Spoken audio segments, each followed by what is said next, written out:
karena tidak selamanya nanti itu kumpul dengan orang tua. Itu potensi.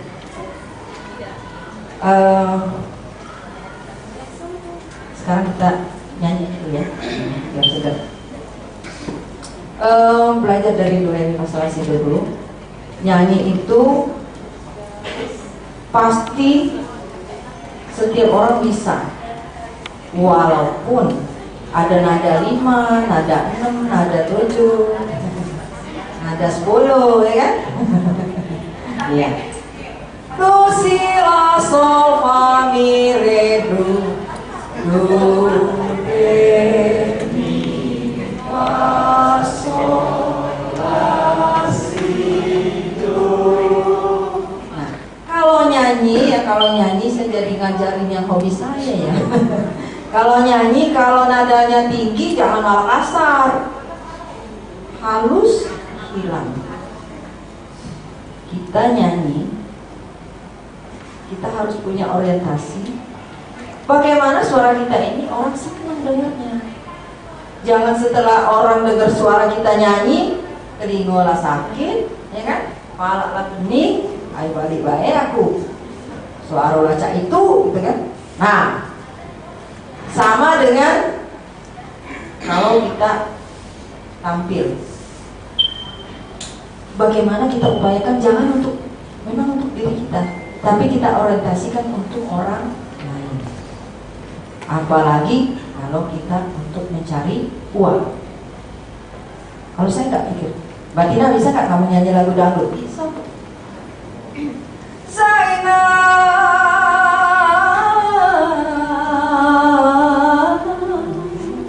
maafkanlah. Bisa. Kenapa? Itu duit. Lagu Melayu bisa, keroncong bisa, Jawa bisa. Agak karena nyari sama Kak juga kalau kita berbicara. Kalau berbicara dengan orang, jangan kita orientasinya selalu mengangkat diri kita sendiri. Capek deh dengarnya. Sekarang kita tanya pada orang lain, oh kesulitanmu apa? Saya sekarang pengelola gedung BRBT yang siap pakai. Nanti kalau ada yang mau merit, hubungi Bu Tina, ya. Jangan lupa promosi. Harga nego. Iya, keinginan kalian seperti apa? Kita ada sistem paket. Ada paket standar sekian. Tapi paket itu fleksibel. Kita giringin, apa sih keinginan si konsumen? Tujuannya seperti apa? Karena ada dapat jangan sampai untuk batal. Usahakan dia jadi, tapi tidak sakit. Jangan ada kesan memaksa. Bu Tina kami nak ambil paket, tapi tidak pakai MC. Udah, tidak apa-apa. Kami MC-nya nak cek dausnya. Sudah tidak apa-apa. Aku panggil itu cek daus. Salah. Tidak Bu. Ada MC-nya kawan aku kuliah tuh lah di Palkomplek. Oh ya sudah. Siapa yang ada kau? Dapat dong Palkomplek tuh lah Bu. Ya. Weting Trisno Soko Kulino. Tiap hari ketemu Bu, naik turun tangga ketemu muka itulah. Akhirnya termimpi-mimpi. Terbayang-bayang di mata. Ya, apa-apa. Jadi, kenapa sih kok? Iya Bu, saya lihat penampilannya rapi, nanti atau sifatnya. Kalau kita senang orang, daripada kesana ya, ngalir ya jadi. Bu, aku tuh senang wataknya, sifatnya, nomor belakang itu. Biasanya kita lihat orangnya rapi, senyumnya manis, cuman belum dicicipi baik.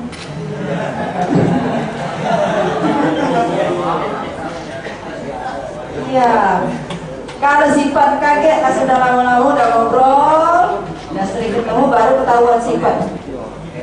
Tapi pertama kali mata tidak bisa dibohong. Pakai kacamata itu aku di bensin, masih tidak bisa dibohongi. Tetap aku seneng itu aku.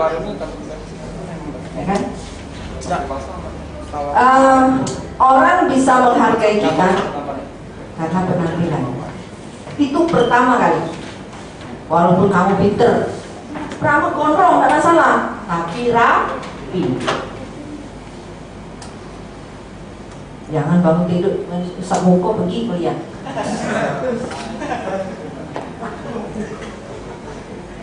Iya, masih gojigong. Tapi saya yakin di Bangkok tidak ada yang begitu. Langsung palang pintu, cerep, tidak boleh masuk kelas. Karena apa? Otomatis. Sekarang itu sudah teknologi canggih. Nanti lama-lama di Bangkok ada siapa yang tidak mandi, tidak bisa masuk pintunya. Nah, kenapa tidak bisa masuk? Ayo ngaku. Tidak ngaku.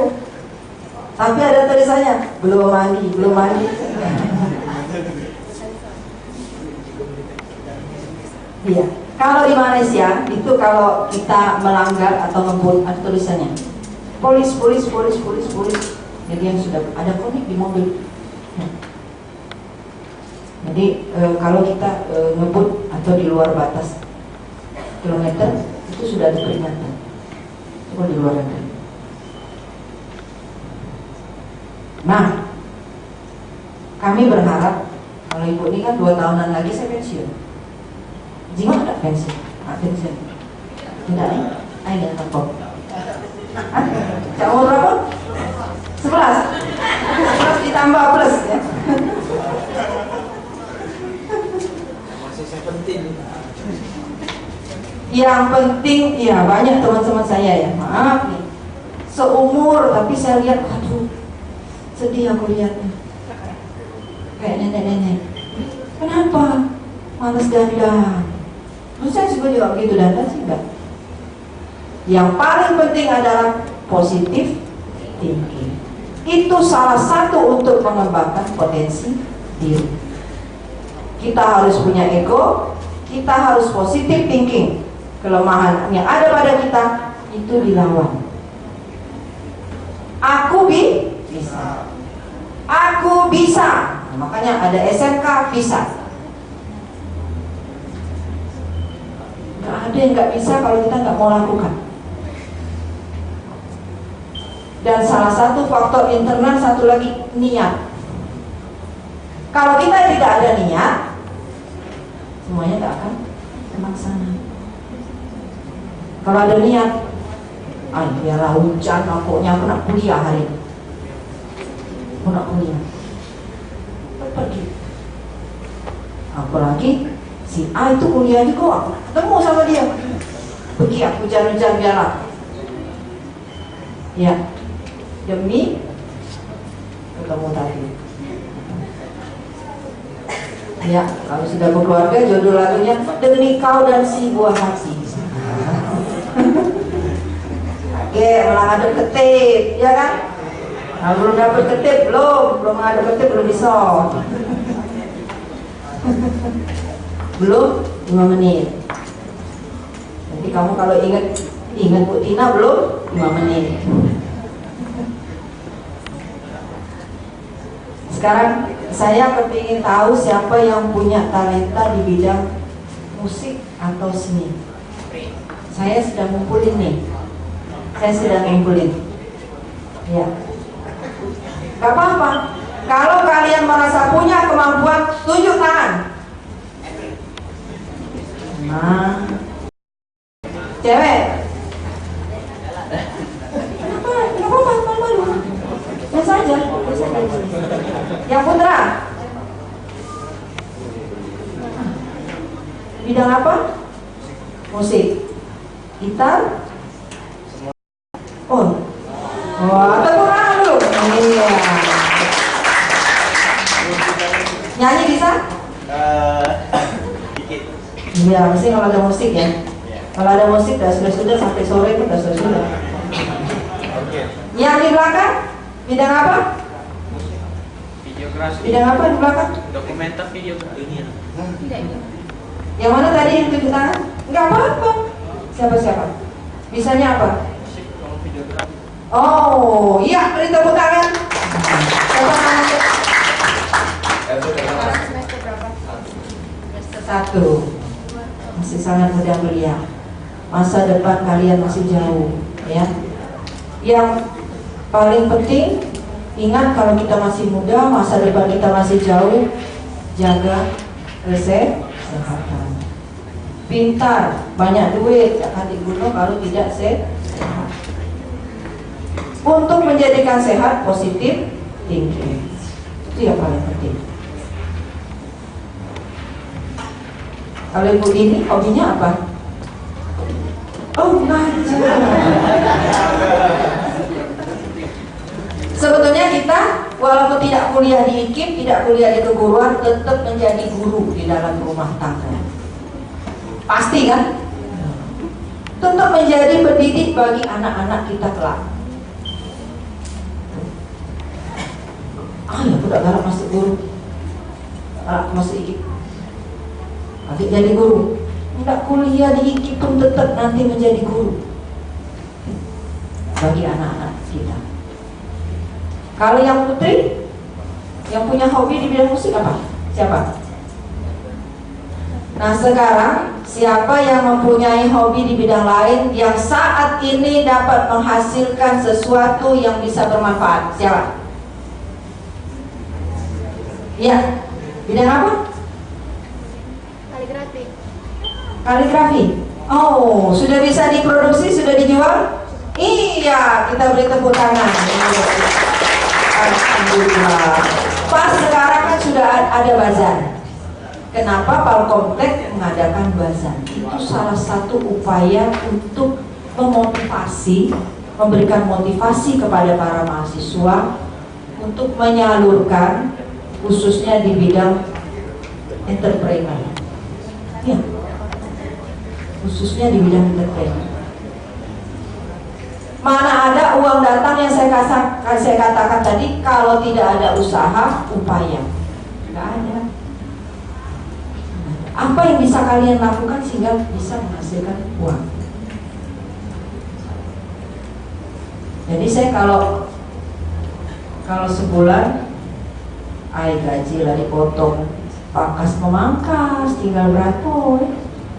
Tapi ada nanti yang datang. Bu Tina ini honor bulanan bawa acara. Alhamdulillah. Benar. Kita hidup pasti punya keinginan A, B, C, D, E. Kalau hidup A, B jadilah. Tidak maju-maju. Tapi ingat harus sesuai dengan kemampuan yang ada pada diri kita sendiri. Jangan bikin kita sengsara. Biasanya semakin tinggi keinginan, semakin tinggi resiko yang akan kita hadapi. Contoh, aku nak punya rumah bagus, mobil bagus, istri yang cantik, ya, semuanya wah. Yang istri yang cantik tiap hari nak salon, yang rumah masih kredit, yang mobil masih kredit. Hitung kemampuan kita besar pasak daripada dia. Makanya saya katakan, semakin tinggi keinginan kita di luar kemampuan batas, itu semakin tinggi pula resiko yang kita hadapi. Kartu kredit memang memberikan kemudahan kepada kita. Tapi ingat, kalau kita tidak bisa mengontrol, kita akan tekanan batin sepanjangan ditagih sama bank. Benar gak? Nah, saya cuma mengingatkan, karena saya terus terang saja semua sudah saya alami. Di ujung-ujung saya mau pensiun, semua sudah saya atur. Saya harus komit.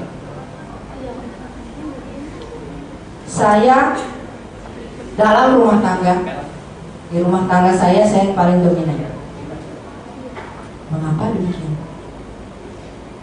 Demi kau dan si buah hati.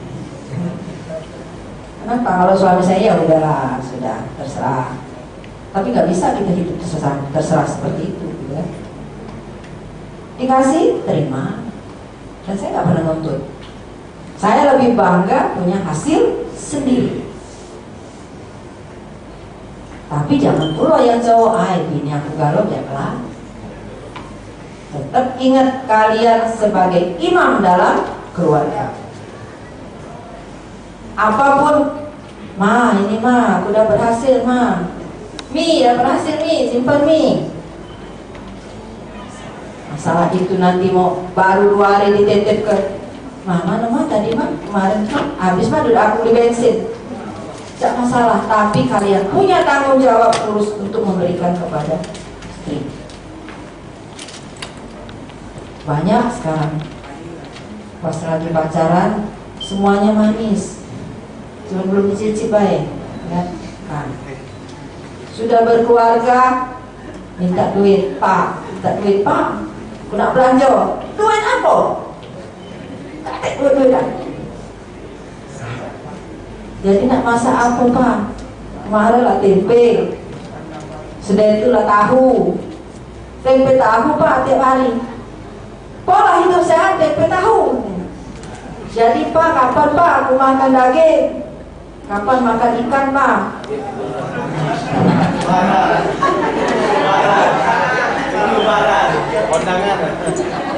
Kaget pas kondangan baik. Tidak dapat undangan pak minggu ini pak. Undangannya 3 bulan lagi. Lama nih nak makan daging nunggu 3 bulan lagi. Sekalian apa lebaran baik.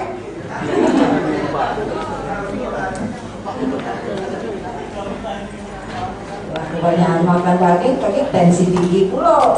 Nah, jadi itulah cerita guyon. Dalam artian apa yang saya katakan itu kalian ambil hikmahnya. Dan yang paling penting ibadah dalam keluarga. Yang satu sholat di sana, di situ. Siapa yang harus memandu, memimpin, mengajak kalian sebagai laki-laki? Sekarang ibu surutin terus. Kalian sebagai laki-laki harus itu. Saya didik anak saya laki 1, perempuan 1, anak saya 2. Dua-duanya sudah bekerja. Yang satu di perusahaan swasta di Jakarta, yang satu perusahaan besar penyalur outsourcing seluruh Indonesia. Kalau dapat info, dia tuh yang ngurusin, waduh ada bukaan di sana, bukaan di sana. Yang satu kerja di BRI. Capek pulang malam tiap hari. Nggak ada kerjaan yang nggak capek. Sekarang bagaimana kamu mengatur istirahat yang cukup? Pekerjaan itu harus diawali dari disenangi dalam diri kita. Kalau kita udah gak senang apapun, pasti ya tetap gak konsen, gak match. Sekarang kalau kalian misalnya kuliah, kalau kuliah apalagi dosennya enak, bapaknya ganteng ya, yang dosen ibunya rapi cantik, ngomongnya enak, semangat kalian kuliah. Iya kan? Benar gak tuh? Nah. Karena saya juga merasa dulu pernah sekolah, pernah kuliah. Kalau zaman ibu tak kate HP-HPan, Facebook, BB kate. Jadi kalau misalnya habis jam kuliah mau kemana janjian, lempar kertas, cek, baca dia. Oke, kita ketemuan di registrasi. Nah, habis ini kita ke Kaliurang, oke. Lempar lagi, oke.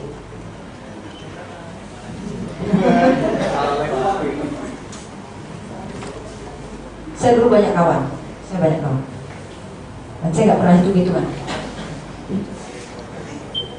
Saya kuliah di Jogja, saya dikasih kendaraan 1. Pas saya KKN, kalau dulu masih ada KKN. Kalian sekarang masih ada KKN?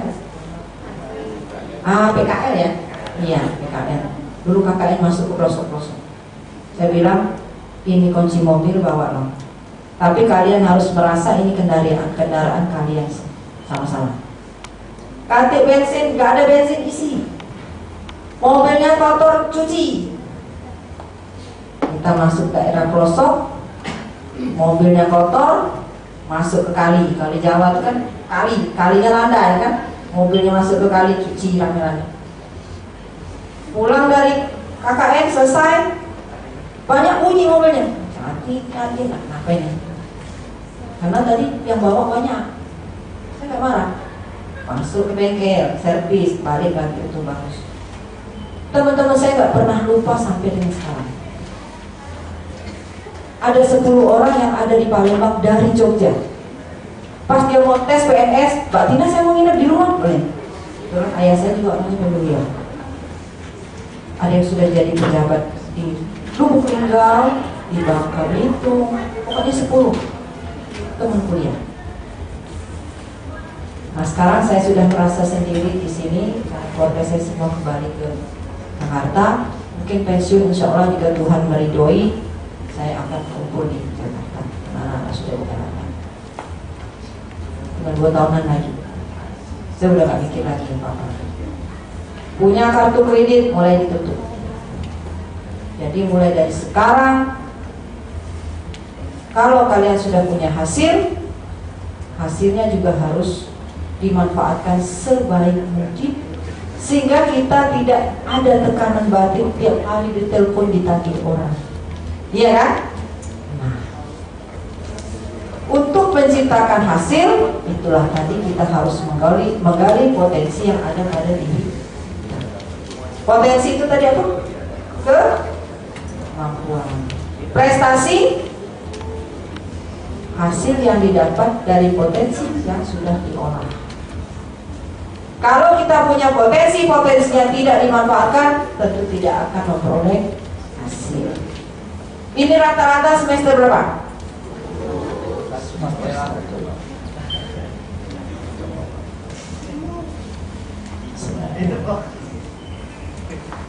Masa yang paling indah saat sekolah, saat kuliah. Nanti kalau sudah kerja, apalagi sudah berkeluarga, tak akan terulang lagi. Kuliah lagi, ya kembali lagi seperti anak-anak. Saya kuliah S2 malam-malam, pulang kerja, pulang ngajar di Surah Indah, kuliah malam sampai jam 10, jam 11. Nanti kata kakak, Pak kita belajar. Belajar di mana? Belajar di karaoke, bukan belajar. Tapi teman-teman kebetulan teman-teman saya orangnya seperti itu semua. Stres, belajar terus, Pak kita karaoke ramai.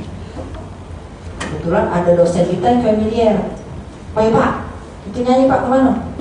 Baik, keren. Sampai sekarang jadi memang kita kalau satu bidang saja ya menuntut akan membuat kita jenuh. Tapi barangkali melalui kegiatan-kegiatan yang lain kita akan tahu bagaimana kita bersosialisasi, bagaimana sifat orang itu kepada kita. Jadi saya pada hari ini memberikan contoh kepada kalian, mungkin lebih banyak yang sifatnya praktis, yang sifatnya apa yang saya alami. Usia sekarang saya sudah 55 tahun. Ya, 55 tahun yang lalu. 3 tahun, 2 tahunan lagi saya pensiun.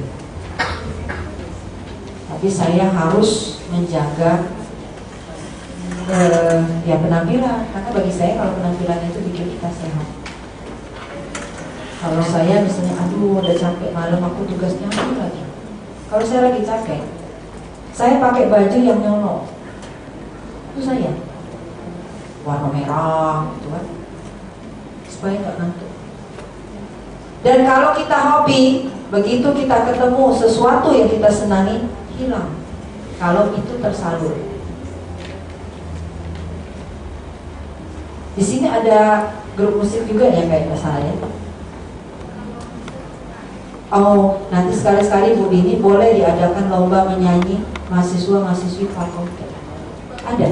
Oh, karaoke gitu. Kalau kurang ruangan mau pakai BRPT, mangga. Harga nego.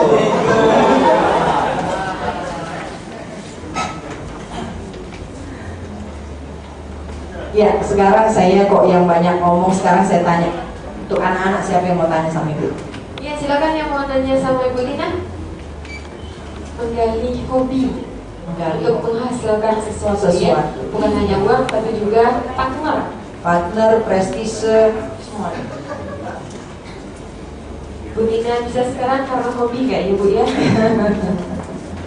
Oke, silakan yang mau Ayo, sama Bu siapa? Nina. Yang cewek? Cewek boleh, cowok boleh. Ada? Mau tanya apa sama Ibu? Ada? Saya tunjuk Ada? tangan. Silakan saya ngobrol. Ada nggak ada Bu? Apa-apa?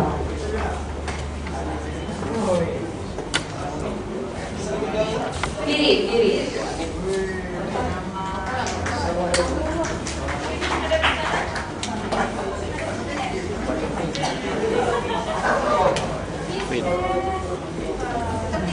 Assalamualaikum warahmatullahi wabarakatuh. Waalaikumsalam warahmatullahi wabarakatuh. Bila saya bisa, saya mau tanya, misalnya di diri kami sekarang sudah ada potensi atau kemampuan. Caranya menyalurkan apa potensi yang biar bisa menyalurkan.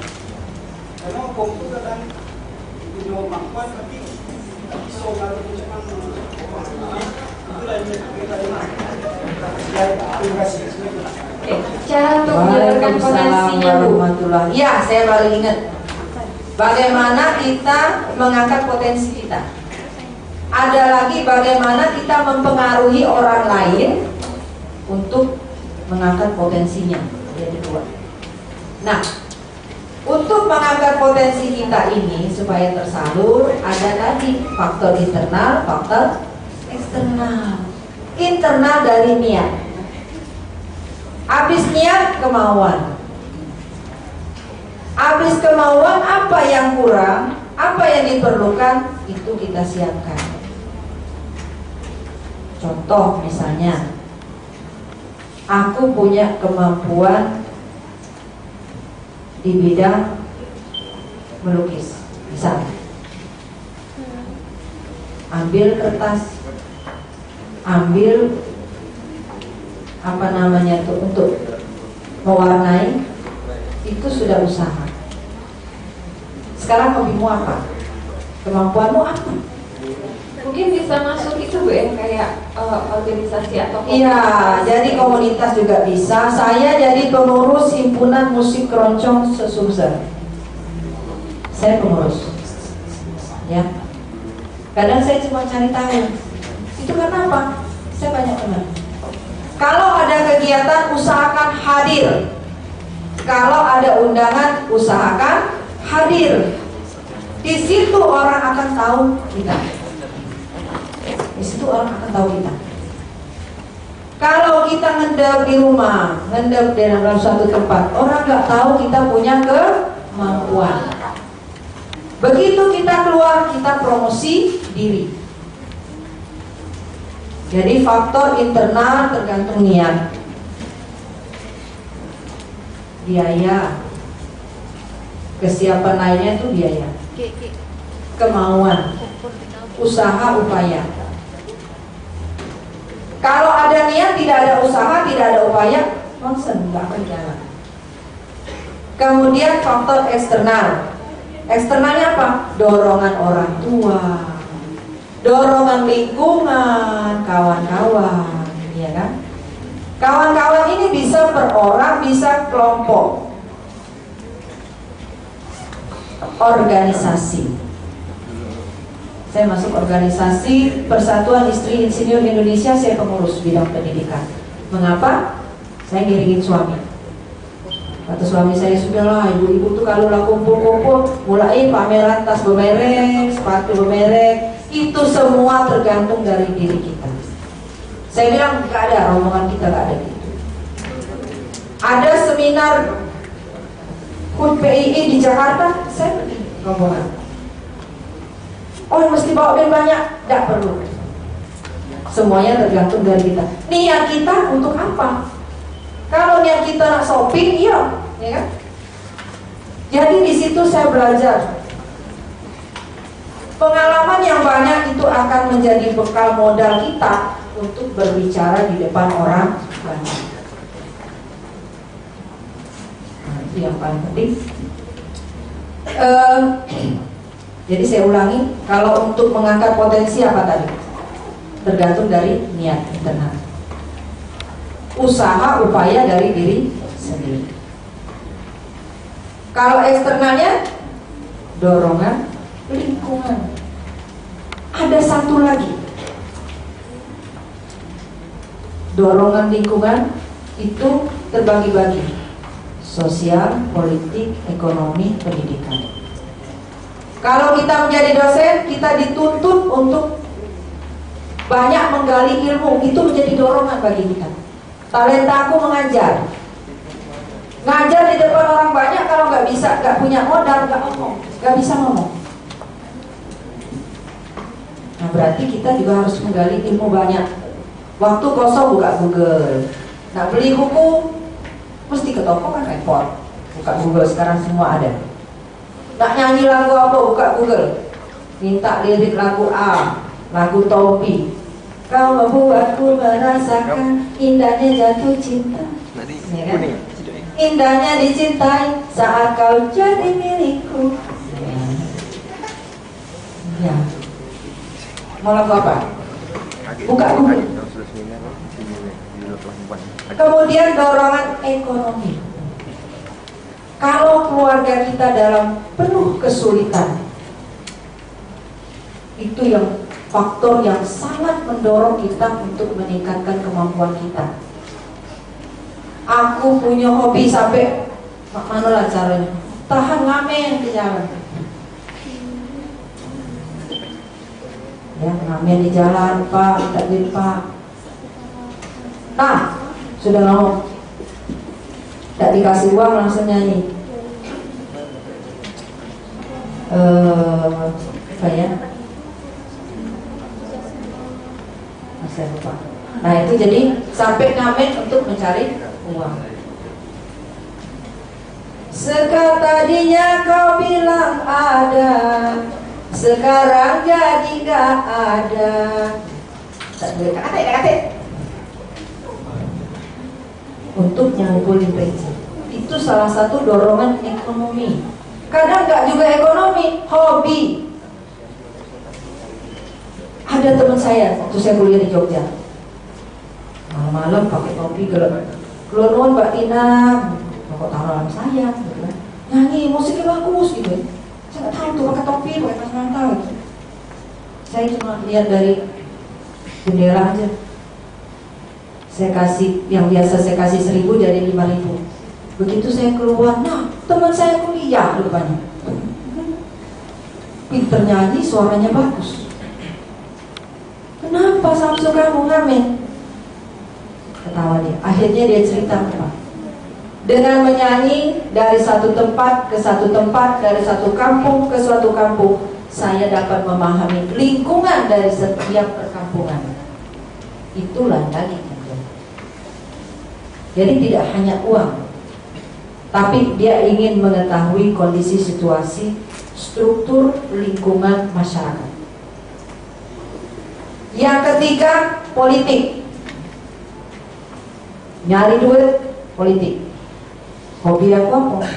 Hobi aku jadi supplier, jadi marketing.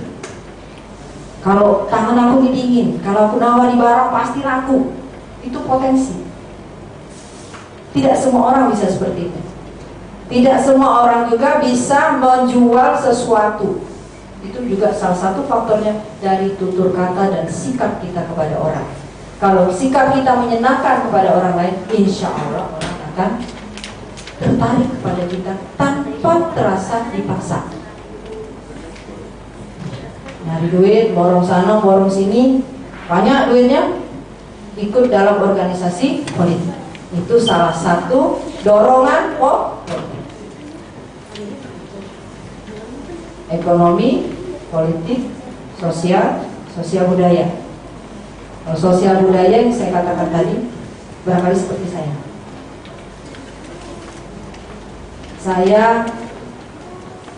merasa bisa melengkapi hidup saya kalau saya bisa tampil. Itu yang ada pada diri saya. Jadi kalau saya bikin baju, ada di belakang rumah saya itu, karena saya tiap minggu hampir saya bawa acara hampir tiap minggu di Geraha 66 sama di Tiara Puspa. Saya yang paling sering, saya ada kontrak. Saya kalau jadi baju tempat mahal, kadang-kadang honor yang diterima nggak sesuai. Kalau saya jadi baju mahal terus kan nggak ada plusnya, nggak ada SAU-nya. Saya punya penjahit belakang rumah persis. Dari awalnya itu tamatan SMK, sederhana saya kasih kain murahan, sedang bikin daster dulu, bikin baju biasa. Lama-lama saya latih, saya didik bagaimana nempel motif. Saya belikan majalah, akhirnya pinter. Saya yang didik, saya yang bimbing. Jadi saya bilang, sini Mus, bawa pulang, nanti saya bantu, saya juru-juri kamu tinggal jahit. Oh iya Bu, sekarang banyak orang ke dia. Jadi saya beli majalah, saya kasih. Saya juga rasanya sehat. Kalau saya tampil, saya dandan, bajunya match dengan saya, nggak perlu mahal, itu akan melengkapi hidup saya. Ada semangat, ada semangat. Itu salah satu salah satu yang ada pada diri saya. Ada baju saya itu ada yang belum pernah dicuci dari tahun 80-an. Begitu pakai sebentar saya menangis. Karena saya dari dulu seperti itu. Karena saya sudah berhijab, banyak baju saya sudah saya kasihkan ke orang. Saya kasihkan aja. Nah, jadi bagi saya penampilan itu bikin kita sehat. Coba kalau kita pakai baju sudah berapa hari tidak dicuci-cuci, ya kan? Aduh, rasanya masam serba salah. Nah, ketemu sama si A, ketemu sama si B, noleh ke sini mampu, noleh ke sana mampu, nggak noleh kemana lagi, enggak kan? Akhirnya ngedem diem, diajak ngomong, apa? Sakit gigi. Padahal bukan sakit gigi, bingung.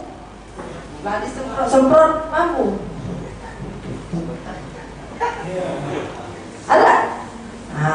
Iya niatku. Tapi saya yakin untuk mahasiswa Palkomtek, mahasiswa Palkomtek gak ngerti yang saya itu. Amin. Cuma jangan lupa kalau ketemu Bu Tina, lah sudah jadi pejabat bank. Nah Bu, nak sini.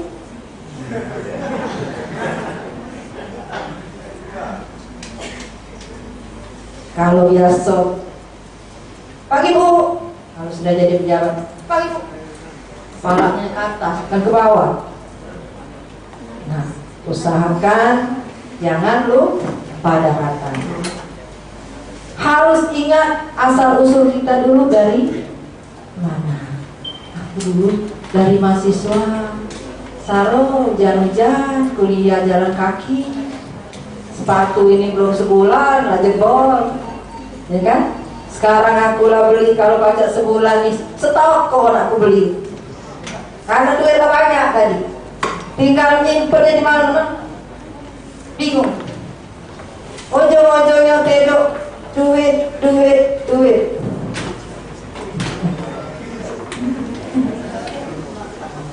Jadi mampu duit, ya kan?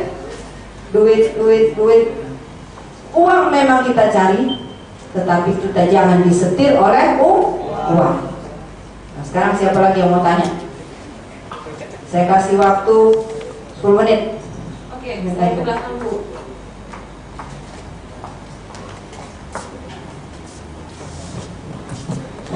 Assalamualaikum warahmatullahi wabarakatuh. Waalaikumsalam warahmatullahi wabarakatuh. Bu Tina, Ya.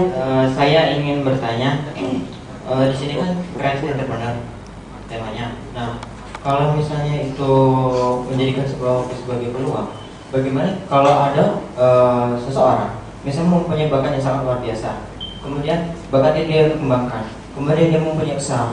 Nah, bagaimana dia cara mengembangkan usahanya sehingga bisa merangkul masyarakat untuk kerja bersama dengan dia, membangun suatu perusahaan yang besar dan bermanfaat bagi seluruh masyarakat dan juga lingkungannya. Kemudian bagaimana cara usahanya bisa berkelanjutan.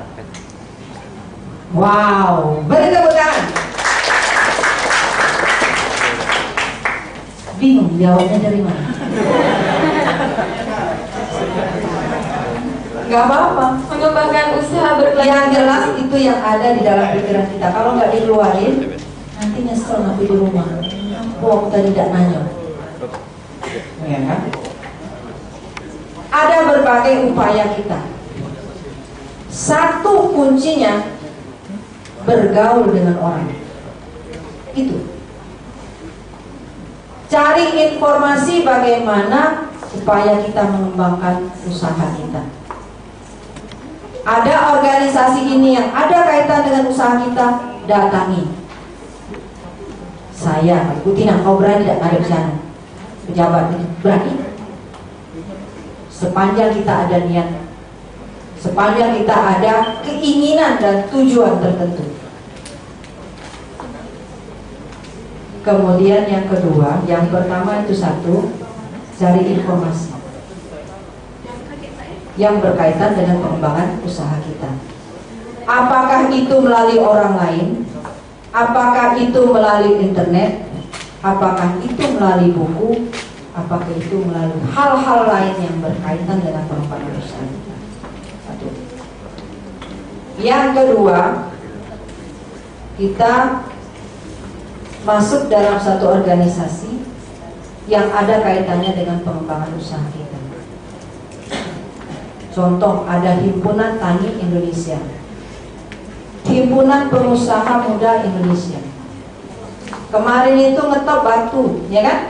Nah, saya punya saudara sekarang jadi presiden Batu Akik, Pak Kaisar itu. Saya usul waktu itu, Pak Kaisar mungkin bisa jadi pembicara, cuman orangnya begitu sepuh. Masih saudara saya. Dari kecil dia merayap. Dari pegawai yang gajinya cuma pertama kali berapa yuk aku katanya. Sekarang dia sudah menjadi bisa melatih, bisa mengumpulkan orang-orang, bisa membangkitkan yang masalah bisnis batu itu sehingga memberikan hasil tidak hanya kepada seseorang tapi juga akan mempengaruhi masyarakat. Tiap lorong dulu buka untuk gosok batu, betul nggak? Artinya dia berhasil mempengaruhi orang lain. Yang ketiga, kita bergaul dengan orang. Kita bergaul. Kita pengaruhi orang lain itu melalui hal yang positif. Yang keempat, jangan lupakan manajemen. Bagaimana kita memanage orang? Bagaimana kita mengatur orang? Mempengaruhi orang itu memanage. Itu yang paling penting, ada beberapa hal. Dan contoh misalnya ya, Batu Akik ini dari Palembang misalnya. Terus kita pengaruhi yang dari daerah-daerah. Tapi itu butuh modal juga. Butuh modal. Modal ini apa? Di samping modal uang, juga informasi harus kita sebarkan ke berbagai tempat. Yang namanya marketing, promosi itu nilainya 50% dari nilai produk.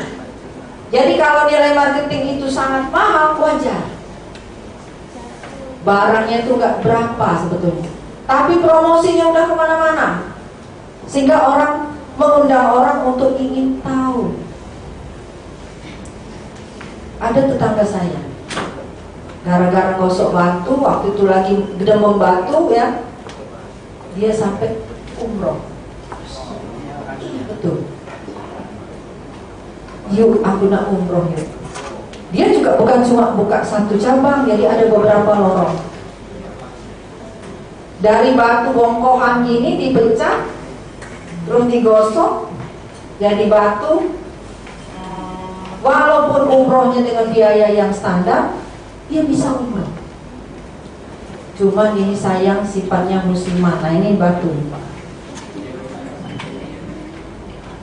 Kami pegawai kalau rapat dengan Pak Gubernur, coba tangan sini. Pakai batu tidak kau sih? Pak Ale, tidak batu tidak? Itu juga dorongan dari atas. Bagaimana? Masih ada lagi kira-kira? Siapa tadi? Tegar namanya Bu. Hah? Tegar namanya. Tegar.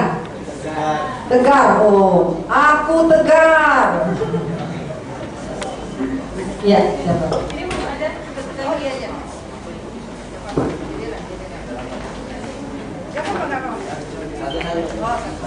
Assalamualaikum warahmatullahi wabarakatuh. Bagaimana cara mengenali potensi dalam diri kita dan tindakan apa yang harus kita lakukan agar hobi kita menjadi peluang usaha atau menjadi peluang uang? Terima kasih.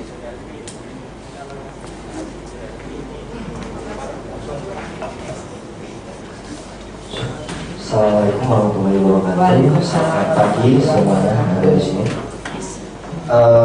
Di sini saya lihat tema kita adalah nama saya Riki, Bu. Ricky. Ya, Bu. Nama saya Riki. Di sini tema kita adalah membuat hobi menjadi pohon uang. Yang saya perhatikan, Bu, yang namanya hobi itu pasti membutuhkan keseriusan atau fokus, Bu ya. Di sini ada 2 poin yang saya ingin ceritakan. Yang pertama itu fokus di hobi, serius di hobi mencari uang. Yang kedua, fokus untuk kegiatan sekarang dan ke depan baru akan hobi. Ceritanya seperti ini. Ada satu orang itu mempunyai kesibukan sendiri, Bu. Contoh misalkan dia itu sibuk kuliah atau sibuk kerja atau sibuk dengan hal-hal yang bermanfaat yang lainnya, sehingga dia melupakan kalau hobinya itu bisa menghasilkan uang. Yang ingin saya tanyakan, apakah poin pertama itu kita harus cek apa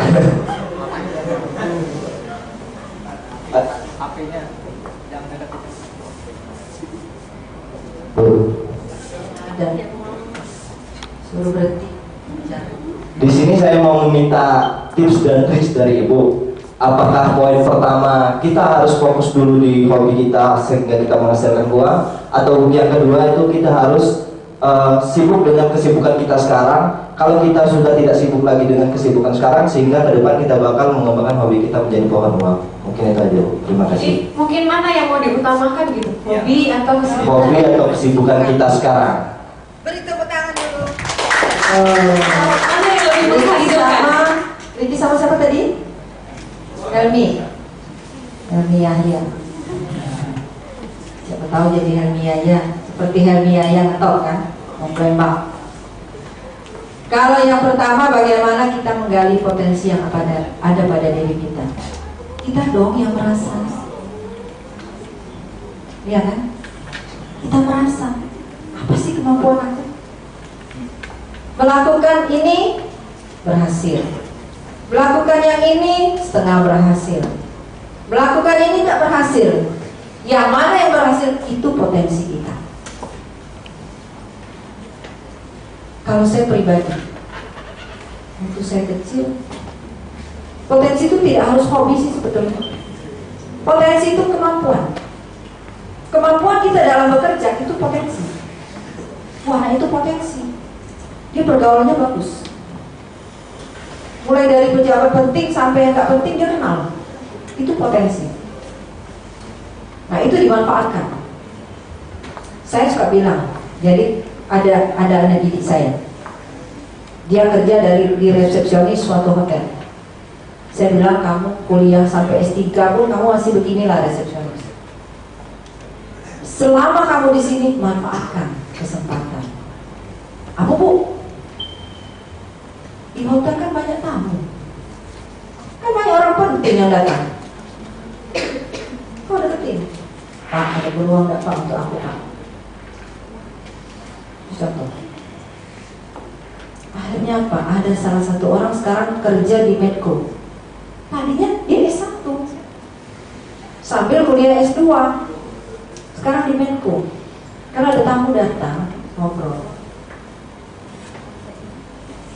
Itu potensi. Jadi potensi tidak harus hobi. Kalau hobi banyak, ada hobi masak, buka catering.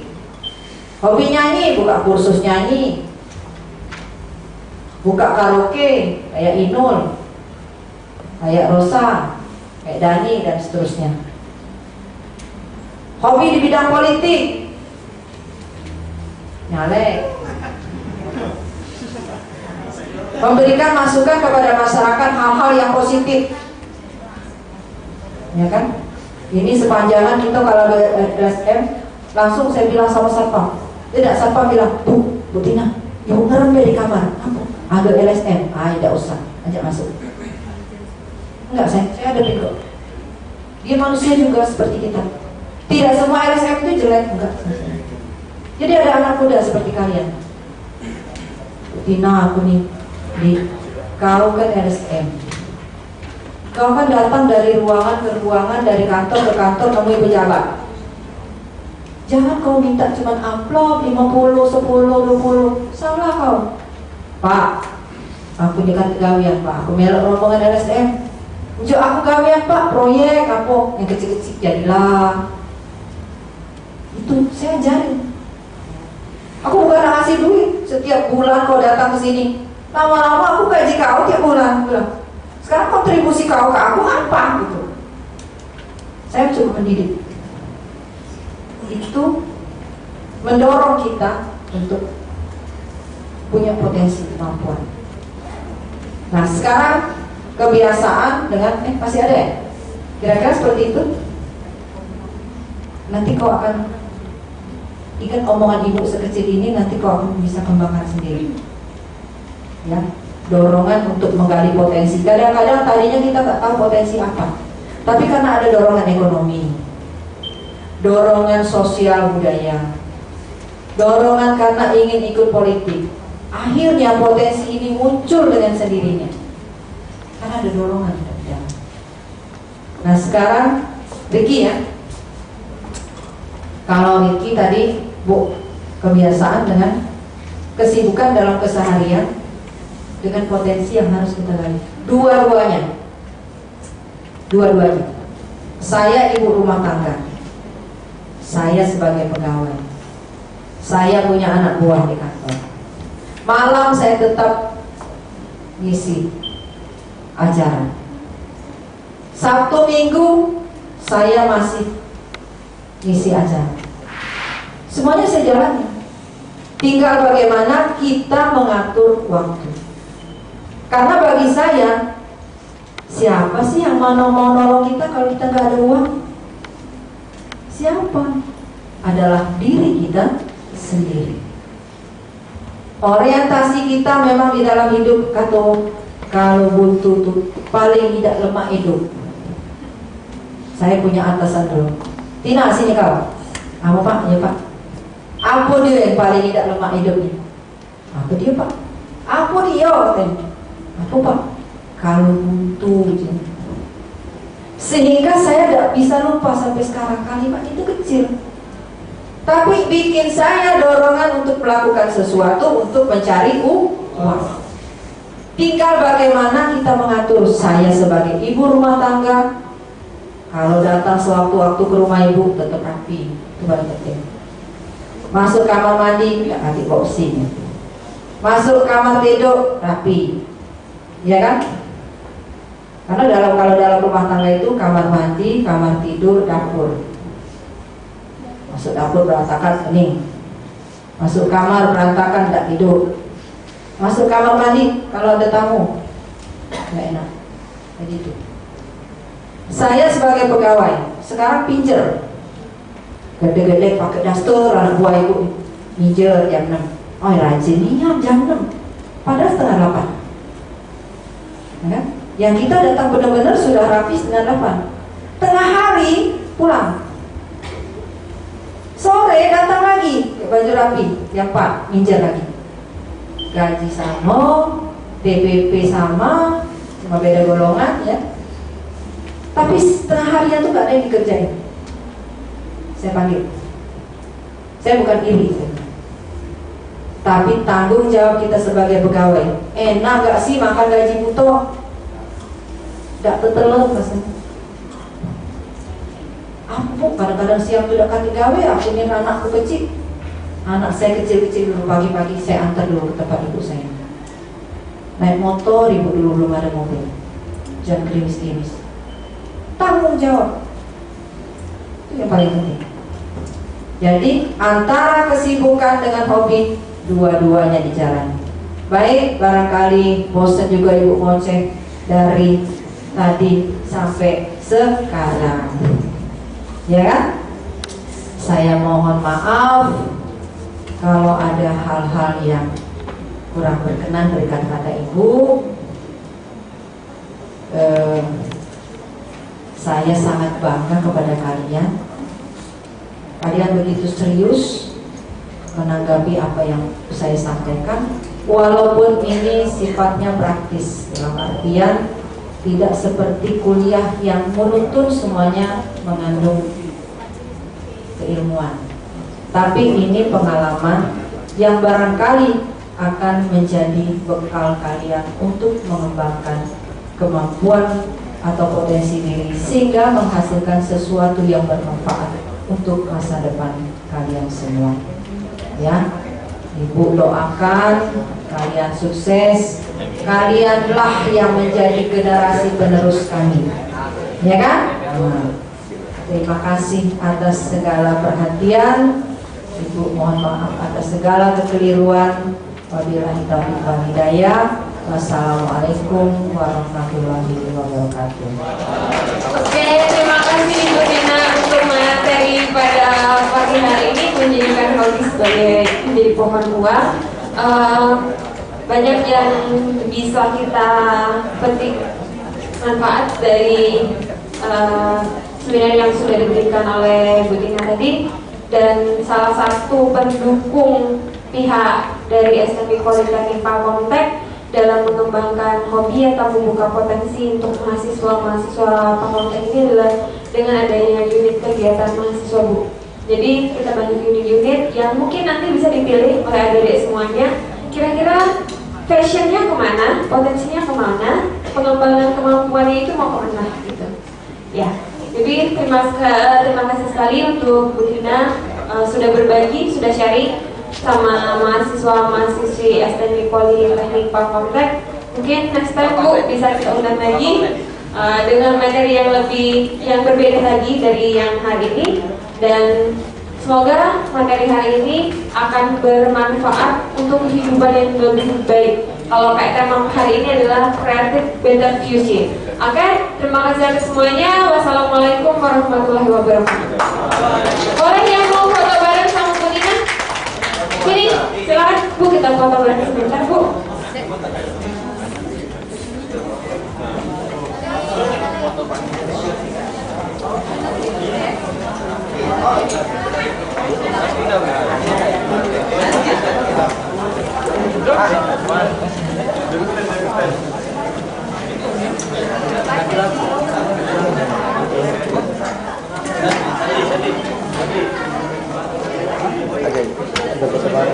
Nah, kau ada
Baiklah, kalau seperti itu saya turun ya.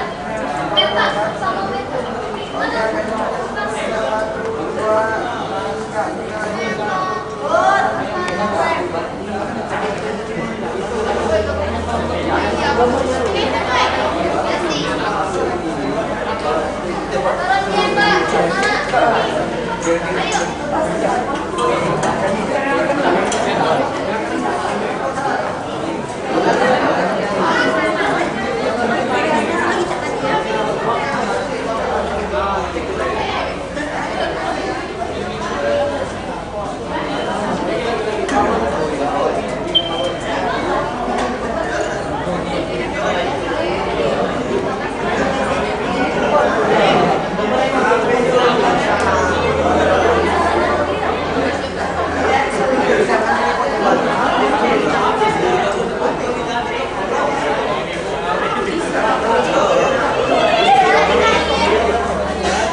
Bantu ku bawa mic.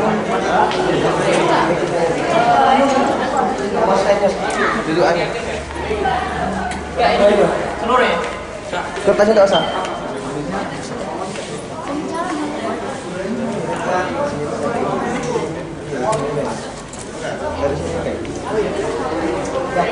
Kenalan dulu dengan ibunya, Bu. Ayo.